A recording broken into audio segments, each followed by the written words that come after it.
ഈശോമിശിഹായിക്കും സ്തുതിയായിരിക്കട്ടെ.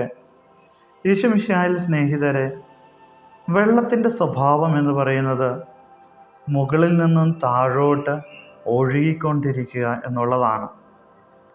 ആ വെള്ളത്തിൻ്റെ സ്വഭാവത്തിൽ നിന്നും അതൊരിക്കലും സ്വയം മാറ്റം വരുത്തുന്നില്ല.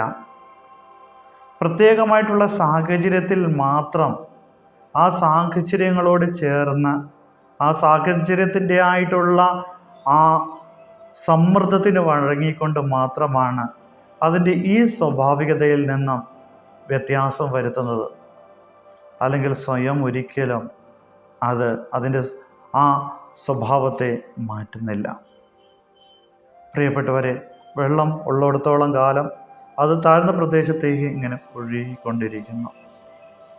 ദൈവം സ്നേഹമാണെന്ന് വിശുദ്ധ യോഹന്നാൻ പറയുന്നുണ്ട്.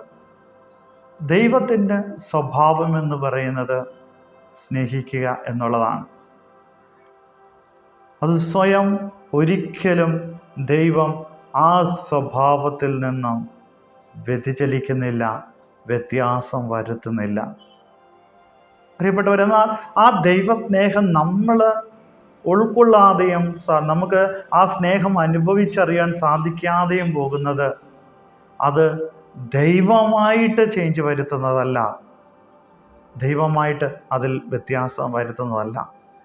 മറിച്ചോ നീയും നിൻ്റെ ദൈവവുമായിട്ടുള്ള ബന്ധത്തിൽ നിന്നിലൂടെ തന്നെ സംഭവിച്ചു കൊണ്ടിരിക്കുന്ന വ്യതിചലത്തിൻ്റെ കാരണമാണ് ദൈവസ്നേഹത്തിൻ്റെ ആ സാന്നിധ്യം, അല്ലെങ്കിൽ ആ ദൈവസ്നേഹം നീ അനുഭവിക്കാതെ പോവുക എന്നുള്ളത്.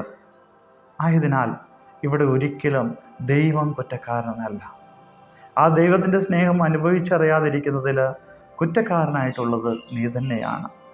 നിൻ്റെ ജീവിതത്തിൽ, നിൻ്റെ ജീവിതം കൊണ്ടും നിനക്ക് നിൻ്റെ പ്രവൃത്തി കൊണ്ടുമൊക്കെ നീ അനുഭവിക്കാതെ പോകുന്നു എന്നുള്ളതാണ്.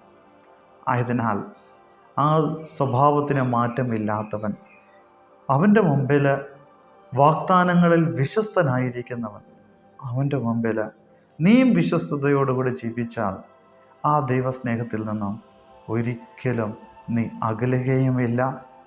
ആ ദൈവസ്നേഹം ഒരിക്കലും നിന്നിൽ നിന്നും മാറിപ്പോവുകയുമില്ല.